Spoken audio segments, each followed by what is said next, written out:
So this is how you adjust your new MIP ball diff for your Mini T, Mini B 2.0 series. That's all you need to know right there. Okay. All we're going to do, this is how you adjust it. You're going to do this a few times when you first get it installed. Let's see. Oh, let's get right there. Whoops. Try not to block the camera here. There we go. Pop that ball.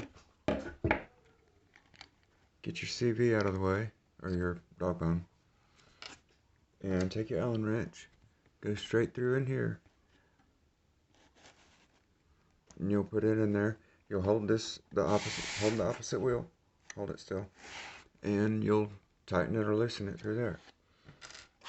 Now, as far as the details of adjusting it, when you first get it installed, they tell you to bottom it out to where it stops. And you'll see in the assembly video where I found that position, you actually feel it where it stops, and then back off a quarter of a turn. But they warn you, do not run it loose. Now, you will know you're running it loose. Well, they tell you to bottom it out and then back off an eighth to a quarter of a turn. Now, you'll know you're running it loose when you hit the throttle after you get it installed and you think your slipper clutch is bad or slipping. You think, maybe you installed it wrong or didn't tighten up your slipper clutch. No, that's the differential. Go ahead and tighten it up. What I ended up doing was doing just one lap around the yard, tighten it up, one lap around the yard, tighten it up. And when I say tighten it up, I mean maybe a 1/16 of a turn. Just the tiniest little bit. I'm going to show you about how far. Once you got it in there, rotate about that much tighter. And next time, that much tighter. You'll feel it. And sometimes you'll think, wow, it wasn't that loose when I did it. But I think that's those washers flexing. But anyway, yeah, that's it. You just tighten it up. And then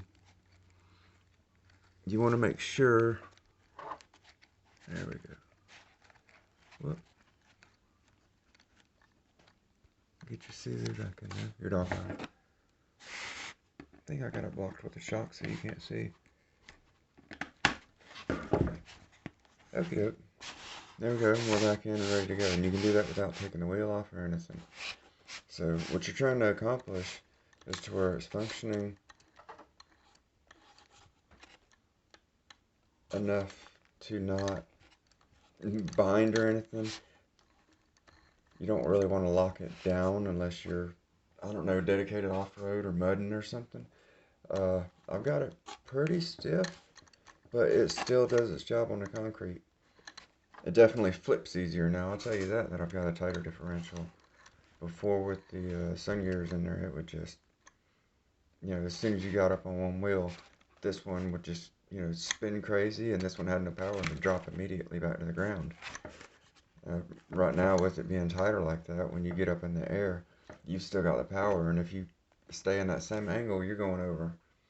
So it takes a little more control, but it's really great getting across the more bumpy terrain, all the clay and dirt and grass and everything else. When you're going across there, you got a better chance of having some power in the contact, what little contact you are making as you go skirting across the yard. But yeah, that's it. That's how to adjust it. Thanks for watching, guys. I appreciate it.